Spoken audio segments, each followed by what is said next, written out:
محدثاتها وكل محدثة بدعة وكل بدعة ضلالة وكل ضلالة في النار. يا أيها الذين آمنوا اتقوا الله حق تقاته ولا تموتن إلا وأنتم مسلمون. يا أيها الذين آمنوا اتقوا الله وقولوا قولا سديدا يصلح لكم أعمالكم ويغفر لكم ذنوبكم ومن يطع الله ورسوله فقد فاز فوزا عظيما. اللهم صل على محمد وعلى آل محمد كما صليت على إبراهيم وعلى آل إبراهيم إنك حميد مجيد.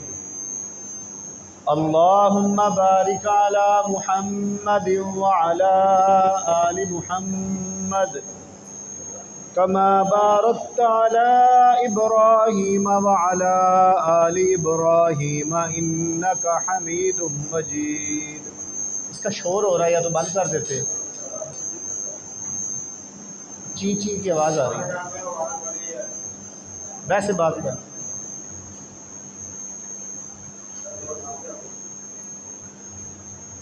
تمام قسم کی حمد و ثنا، بزرگی، بڑائی اور کبریائی اللہ سبحانہ و تعالیٰ کے لیے. بے شمار انگنت درود و سلام امام الانبیاء خاتم النبیین سید المرسلین جناب محمد الرسول اللہ صلی اللہ علیہ وسلم کی ذات اقدس پر. نہایت قابل احترام محترم عزیز بھائیوں، دوستوں، بزرگوں، ترجمہ نماز کے حوالے سے ہم نے سجود تک جو عربی زبان کے اندر ہم نماز میں پڑھتے ہیں اس کا ترجمہ بیان کیا تھا. آج سجدوں کے بعد جو ہم آخری قعدہ کرتے ہیں، تشہد پڑھتے ہیں، اس میں جو کچھ پڑھا جاتا ہے اس کے حوالے سے آج کے خطبہ جمعہ کے اندر انشاءاللہ گفتگو ہوگی. تو جب ہم اللہ کی توحید بیان کرنے کے بعد سورۃ الفاتحہ میں اور اللہ رب العزت سے بند کر دیں، چینچی کی آواز ہے. اللہ رب العزت کی توحید کے بعد جب ہم اللہ کی بڑائی اور کبریائی بیان کرتے ہیں اور دعائیں مانگتے ہیں سورۃ الفاتحہ کے اندر، اور اللہ کی تسبیح، تحمید اور تحلیل کرتے ہیں، اس کے بعد پھر ہم رکوع سجود کی طرف جاتے ہیں، اللہ تعالیٰ سے اپنی عاجزی کا اظہار کرتے ہیں کہ یہ پیشانی، یہ ماتھا، یہ سر جس کو بلند رکھنے کے لیے معاشرے کے اندر بڑے بڑے کام کرتے ہیں، اے اللہ آج آپ کی بارگاہ میں جھک گیا، سجدے میں چلا گیا، زمین سے لگ گیا. اور پھر ہم ایک اور اقرار کرتے ہیں تشہد کے اندر، التحیات، اے اللہ کریم جتنی بھی زبانی باتیں، زبان کے ساتھ ہونے والی باتیں ہیں، للہ، اللہ کے لیے. اب وہ کون کون سی عبادات ہیں جو زبان سے ادا ہوتی ہیں؟ ہم جتنے بھی اذکار کرتے ہیں، تسبیحات کرتے ہیں، واعظ و بیان کرتے ہیں، گفتگو اللہ کے رسول کی کرتے ہیں، اللہ یہ ساری کی ساری آپ کے لیے ہیں. اگر تسبیحات کرنی ہے کسی کا نام لے کر تو صرف اللہ کے نام کی ہوگی. کسی نبی، کسی ولی، کسی صحابی، کسی بزرگ، کسی کے نام کی تسبیح نہیں بیان کی جا سکتی ثواب کی نیت سے. ان کا تذکرہ خیر، ان کے واقعات سنانے کی نیت سے کیا جا سکتا ہے. کوئی نبی ہے، کوئی صحابی ہے، کوئی محدث ہے، کوئی مفسر ہے، کوئی عالم دین ہے، کوئی اللہ کا بزرگ بندہ ہے، ہم ان کی سوانح حیات بیان کرنے کے لیے، ان کی زندگی کے واقعات بیان کرنے کے لیے ان کا نام تو بیان کر سکتے ہیں. لیکن اگر یہ نیت رکھیں گے کہ کسی بزرگ ہستی کا نام لے لے کر بار بار ورد کرنے سے مجھے ثواب ملے گا، تو یہ بالکل نہیں، یہ شرک ہے. یا غوث الاعظم دستگیر، یا علی مدد، اس طرح کے نعرے لگا کر، اس طرح کے ورد کر کے اللہ تعالیٰ کی رضا حاصل نہیں کی جا سکتی۔ تمام قولی باتیں، درود پڑھے جائیں گے، ذکر اذکار کیے جائیں گے، اللہ کے لیے ہوں گے، خالص اللہ کی رضا کے لیے ہوں گے۔ التحیات للہ کہ تمام قسم کی قول زبانی باتیں اللہ کے لیے، والصلوات اور جتنی بھی بدنی باتیں یہ بھی اللہ کے لیے۔ ہمارا بدن، ہم نماز پڑھتے ہیں اس میں بدن ملوث ہوتا ہے، ہم روزہ رکھتے ہیں اس میں بھی بدن ملوث ہوتا ہے، ہم حج کے لیے عمرہ کے لیے جائیں اس میں بھی ہمارا جسم ملوث ہوتا ہے، ہم تبلیغ اور جہاد کے کام کے لیے نکلے یہ بھی اللہ کی راہ میں نکلنا ہوتا ہے۔ ہمارا جسم جس بھی عبادت کے لیے مشقت کرے گا وہ بھی خالص اللہ کے لیے ہوگی۔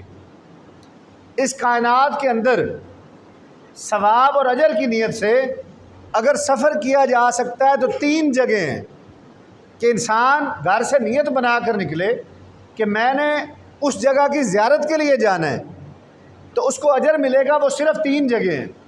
وہ کون کون سی جگہیں ہیں؟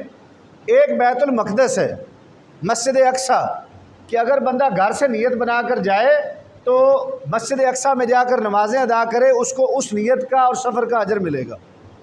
نمبر 2 مسجد نبوی، اگر کوئی شخص گھر سے با ارادہ جاتا ہے کہ میں نے مسجد نبوی میں جا کر نمازیں ادا کرنی ہے، رسول اللہ صلی اللہ علیہ وآلہ وسلم کے وہ مقام اور اس مسجد کو دیکھنا ہے جہاں پر صحابہ کرام نمازیں پڑھا کرتے تھے، تو اس کو گھر سے نکلتے ہی اجر ملنا شروع ہو جائے گا۔ اور تیسرے نمبر پر مسجد الحرام، خانہ کعبہ، اگر بندہ اس اللہ کے گھر کے ارادہ سے گھر سے نکلتا ہے تو اس کا سارا سفر اور سفر کی جو بھی صعوبتیں مشکلات ہیں اس بندے کو اجر ملے گا۔ ان 3 جگہوں کے علاوہ دنیا میں کوئی جگہ جتنی بھی مبارک کیوں نہ ہو، اگر بندہ اجر کی نیت سے اس کے لیے جائے گا تو اس کو اجر نہیں مل سکتا۔ مثال کے طور پر ہمارے ہاں تو یہاں پر ایک پورا قافلہ نکلتا ہے سخی شہباز قلندر کے نام پہ، بسیں جاتی ہیں، لوگ اجر کی نیت سے جاتے ہیں کہ بزرگوں کی زیارات ہوں گی اور راستے میں بڑے معاملات ہوں گے، لیکن وہاں پر جو معاملات ہوتے ہیں وہ بھی ہمیں پتہ ہے۔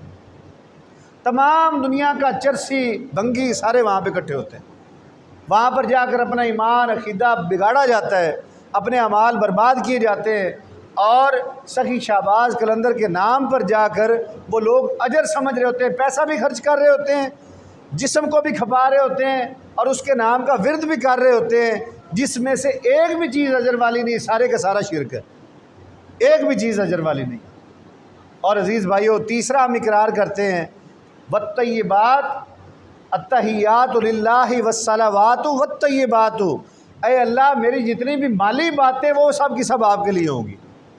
اب 3 اقرار ہم نے کیے، زبان سے ہونے والی باتیں، جسم سے ہونے والی باتیں اور مال سے ہونے والی باتیں، یہ ساری کی ساری اللہ کے لیے ہوں گی۔ یہ ہم ہر نماز میں اقرار کرتے ہیں۔ اب مال سے کون سی عبادت ہو سکتی ہے بھائی؟ کسی بھی غریب مسکین کا خیال کرنا، اپنا مال خرچ کرنا اللہ کی رضا کے لیے، ریاکاری نہ ہو۔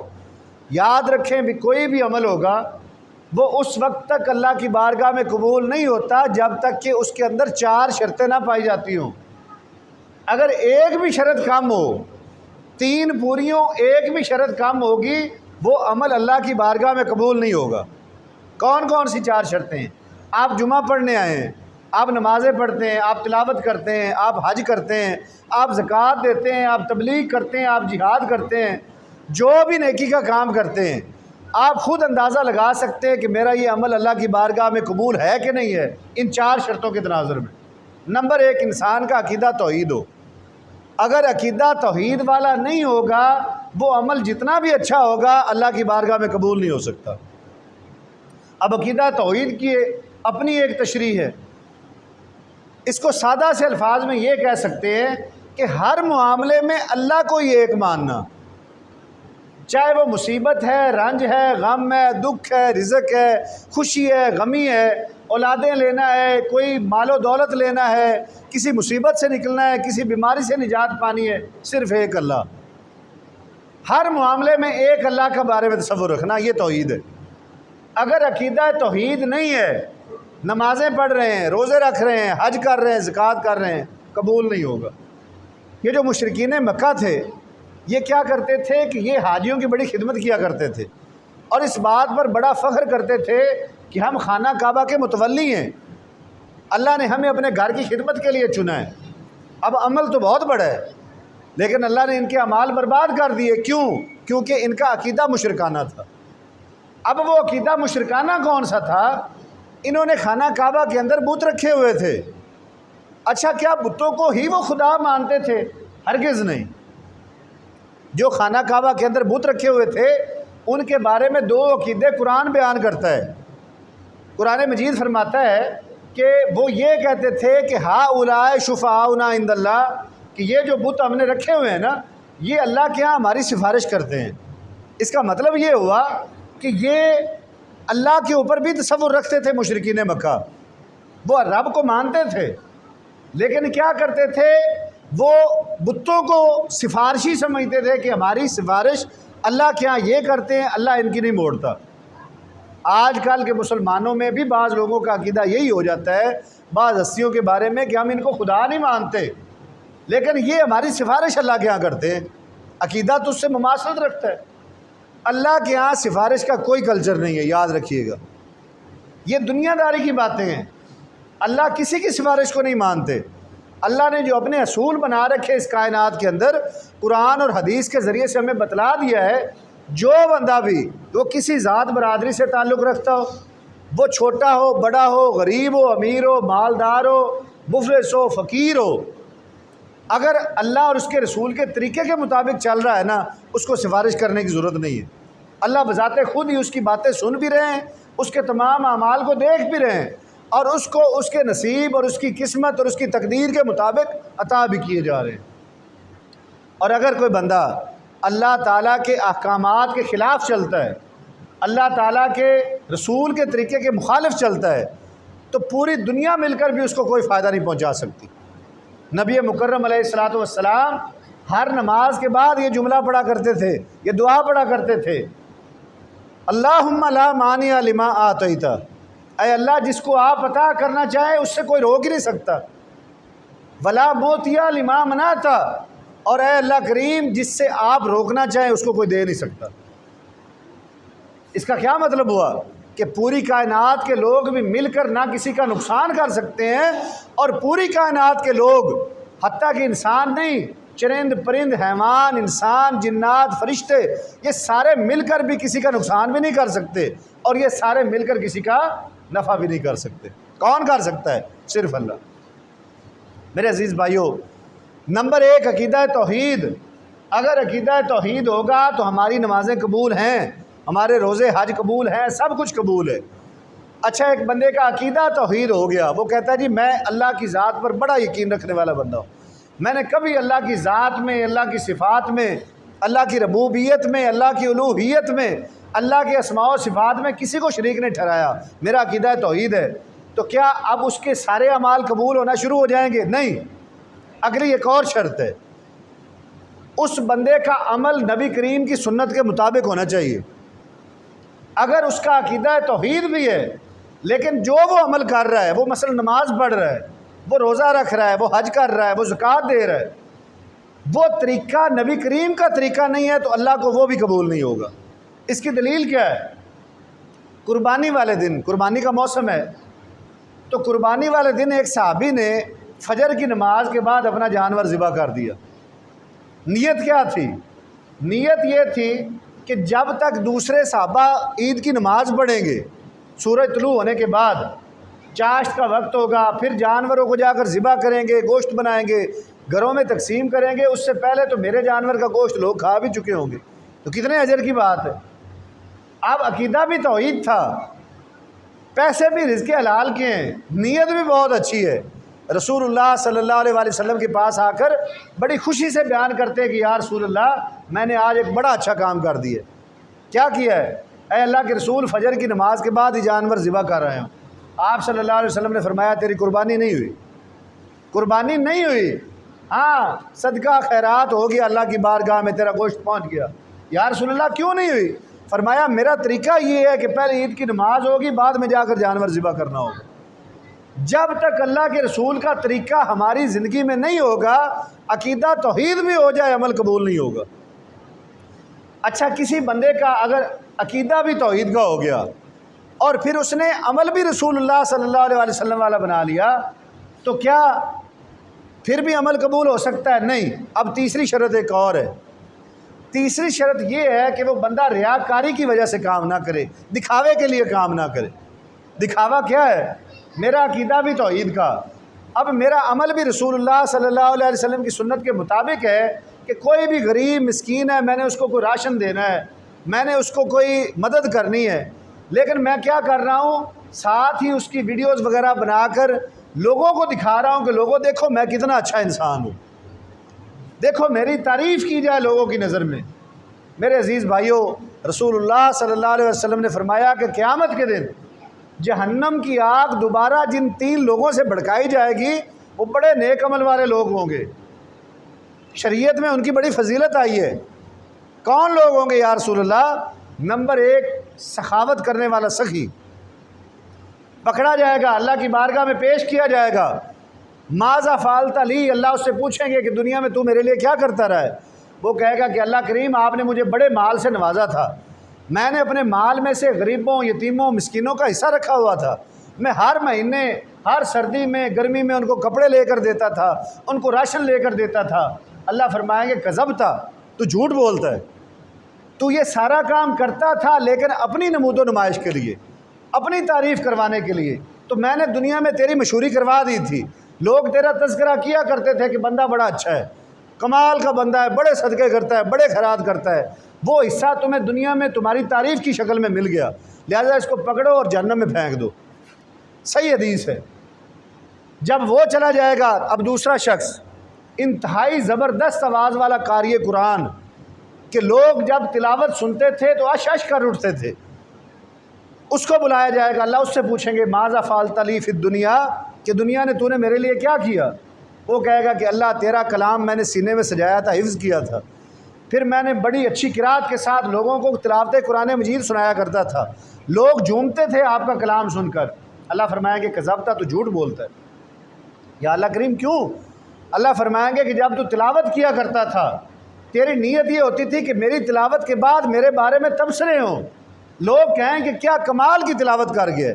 آج کل یہ مصیبت علماء کے اندر، نعت خوانوں کے اندر بھی پائی جاتی ہے کہ ہر بندہ خود نمائی پہ لگا ہوا ہے، وہ تقریر کرنے کے بعد لوگ کہیں کہ فلاں خطیب آیا تھا جی آج تو کمال کی تقریر کر کے چلا گیا، اور وہ اس تعریف پر خوش ہوتا ہے کہ لوگ میری تعریفیں کریں، تو اللہ فرمائیں گے کہ تمہاری تعریف میں نے دنیا میں کروا دی تھی، آخرت میں تمہارا کوئی حصہ نہیں ہے، اس کو بھی جہنم میں پھینک دیا گیا۔ اب تیسرا ایک بہت بڑا عمل، ایک شہید کو بلایا جائے گا، مجاہد کو، کہ لاؤ اس کو بھی۔ اللہ فرمائیں گے ماذا فعلت لی فی الدنیا، کہ دنیا کے اندر تو نے میرے لیے کیا کیا؟ وہ کہے گا کہ اللہ جان سے بڑھ کر کوئی چیز نہیں ہوتی، میں نے تیری خاطر تلوار اٹھائی، بندوق اٹھائی، اسلحہ اٹھایا، کافر کے خلاف لڑتا لڑتا میں نے جام شہادت نوش کر لیا، عمل بہت اچھا ہے۔ اللہ اس کو بھی کہیں گے کذبتا، تو جھوٹ بولتا ہے، تو میدان جنگ میں گیا تھا اپنی بہادری کے جوہر دکھانے، لوگوں کو دکھانے کے لیے کہ میں مجاہد ہوں، لوگوں کو دکھانے کے لیے کہ دیکھو میں نے سب کچھ چھوڑ دیا ہے، بھائی میری تعریفیں ہوں کہ بندہ لڑتا لڑتا اللہ کی راہ میں مارا گیا۔ اگر اس نیت کے ساتھ جہاد کرنے کے لیے بھی گیا تھا تو تیری شہادت اللہ کی بارگاہ میں قبول نہیں ہے، اس کو بھی جہنم میں پھینک دیا گیا۔ پتہ یہ چلا کہ جو عمل بھی ریاکاری کی نیت سے ہوتا ہے، لوگوں کو دکھاوے کے لیے ہوتا ہے۔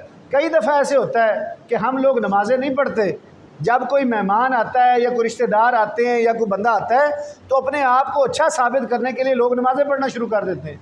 گھر میں کوئی مہمان آیا، تلاوت کرنی شروع کر دی، تسبیحات لوگوں کے سامنے کرنا شروع کر دی کہ دکھے کہ میں عبادت گزار بندہ ہوں۔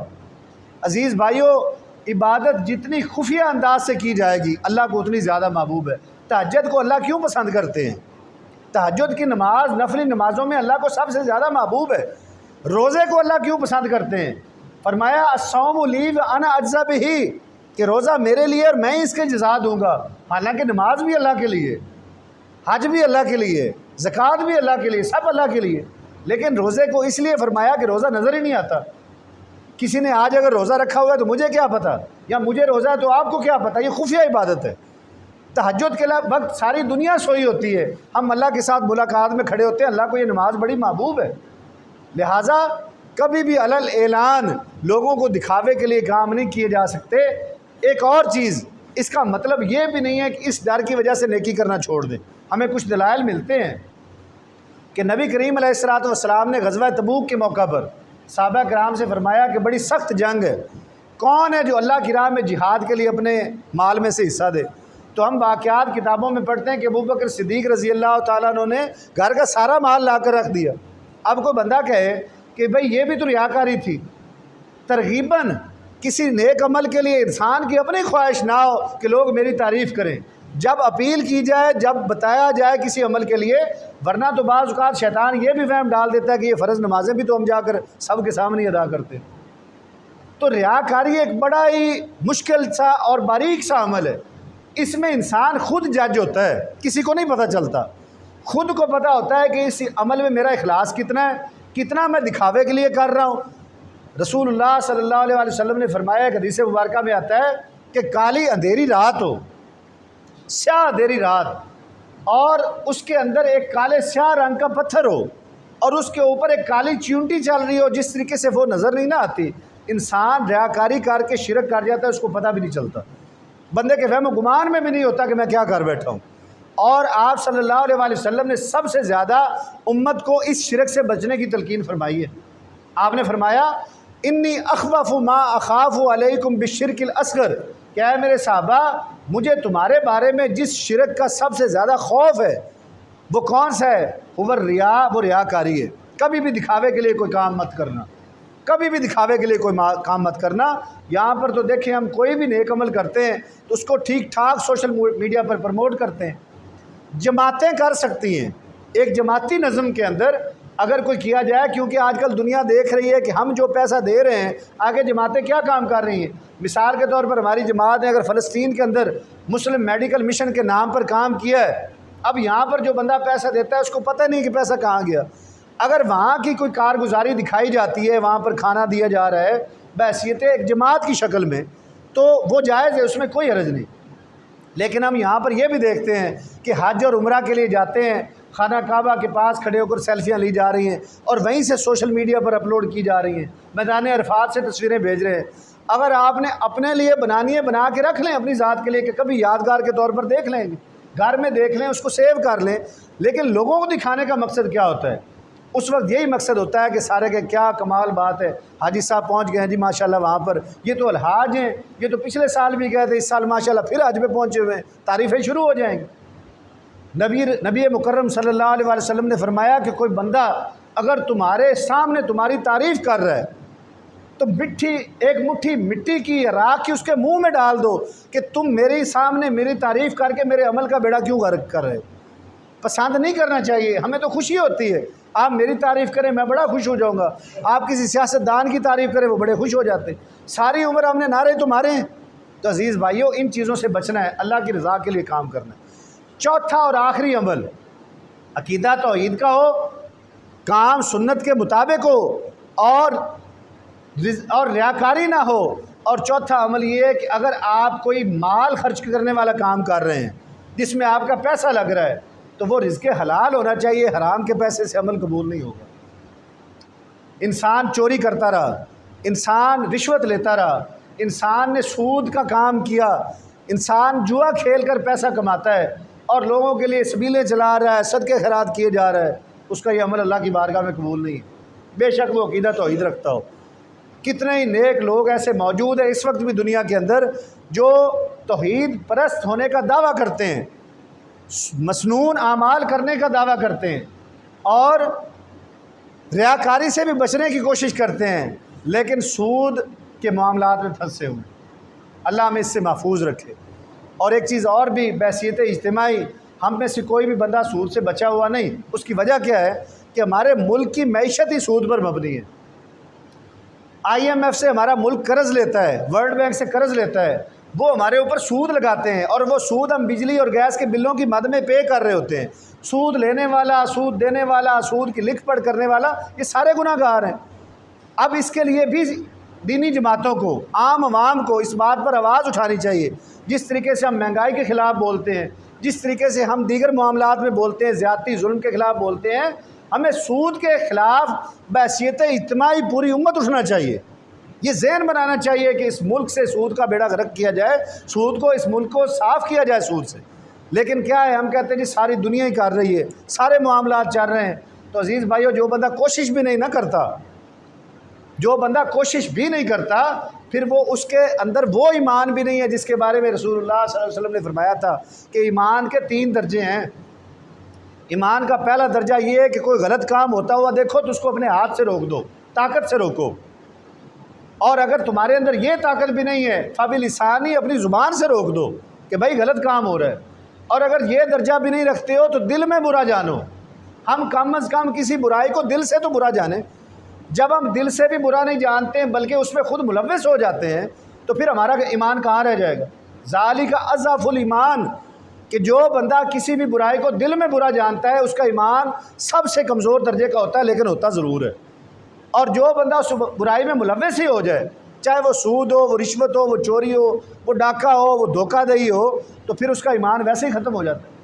آخری بات کر کے اپنی بات کو ختم کرتا ہوں۔ 2 گناہ ایسے ہیں کہ جب بندہ وہ کر رہا ہوتا ہے نا تو انسان کا ایمان نکل کر اس کے سر پہ آ کر کھڑا ہو جاتا ہے، اندر سے نکل کر سر پہ آ کر کھڑا ہو جاتا ہے۔ جب اللہ نے اگر اس کو مہلت دے دی زندگی کی تو ایمان اس کے اندر پھر داخل ہو جاتا ہے، اور اگر اس کو اسی گناہ کی حالت میں موت آ گئی تو وہ کفر پر مرے گا۔ 2 گناہ وہ کون کون سے ہیں؟ ایک ہے زنا، جب انسان بدکاری کر رہا ہوتا ہے، زنا کر رہا ہوتا ہے، اس کا ایمان اس کے اندر سے نکل جاتا ہے۔ اور نمبر 2 ہے جھوٹ، جس وقت انسان جھوٹ بول رہا ہوتا ہے نا تو جھوٹ اور ایمان اکٹھے نہیں ہو سکتے۔ رسول اللہ صلی اللہ علیہ وسلم نے اپنی کئی احادیث کے اندر، صحابہ پوچھتے تھے یا رسول اللہ میرے اندر کئی عیب ہے، مجھے کوئی ایک بتا دے جو چھوڑ دوں۔ ایک صحابی آئے، نیا نیا اسلام قبول کیا، انہوں نے کہا مجھے چوری کرنے کی بھی عادت ہے، میں بدکار زانی بھی ہوں، میں شراب بھی پیتا ہوں، میں جھوٹ بھی بولتا ہوں، اے اللہ کے رسول ایک گناہ چھوڑوں گا آپ کے کہنے پر، بتائیں کون سا چھوڑوں؟ تو آپ نے فرمایا جھوٹ چھوڑ دو۔ صحابہ حیران ہو گئے کہ جھوٹ چھڑوایا ہے، شراب بذات خود اتنا بڑا گناہ ہے، زنا کرنا اتنا بڑا گناہ ہے، چوری کرنا اتنا بڑا گناہ ہے۔ اب اس بندے نے جا کر چوری کی تو اس نے سوچا کہ اب صبح اگر مجھ سے پوچھا جائے گا کہ چوری آپ نے کی ہے تو میں نے تو وعدہ کیا کہ جھوٹ نہیں بولنا، میں تو پکڑا گیا۔ اسی بات پر قیاس کرتے اس نے کہا کہ میں نے اگر بدکاری کی اور مجھ سے پوچھا گیا کہ تو نے زنا کیا ہے تو میں کہوں گا ہاں جی کیا ہے، تو مجھے رجم کر دیا جائے گا۔ شراب پی ہے، اگر میں نے اقرار کیا شراب پی ہے تو مجھے 80 کوڑے مارے جائیں گے۔ اس نے ایک سچ کی برکت سے سارے گناہوں کو چھوڑ دیا۔ تو میرے عزیز بھائیوں، ہمیں یہ خطبات جمعہ فکر دیتے ہیں کہ ہم اپنے اعمال کی فکر کریں۔ یہ صرف روٹین میں نمازیں پڑھنا، روٹین میں جمعے پڑھنا، تلاوت پڑھنا، تسبیحات کرنا، یاد رکھیں کہ ذاتی عمل کہیں نہ کہیں اللہ کی بارگاہ میں اللہ معاف کر دیں گے۔ اگر ہمارے ذاتی عمل کی کمی رہ گئی نا، نمازوں کی، روزے کی، حج زکوٰۃ کی، تو اللہ تعالیٰ کی رحمت سے ہم امید رکھتے ہیں کہ اللہ ہمیں معاف فرما دیں گے۔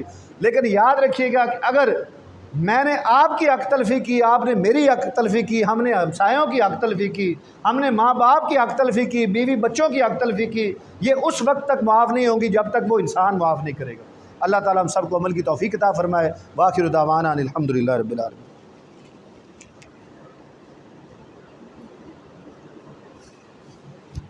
ان الحمد للہ نحمده ونستعینه ونستغفره ونعوذ باللہ من شرور انفسنا ومن سیئات اعمالنا، من يهده الله فلا مضل له ومن يضلل فلا هادي له، ونشهد ان لا اله الا الله وحده لا شريك له، ونشهد ان محمدا عبده ورسوله، اما بعد فان خير الحديث كتاب الله وخير الهدي هدي محمد صلى الله عليه وسلم، وشر الأمور محدثاتها وكل محدثة بدعة وكل بدعة ضلالة وكل ضلالة في النار۔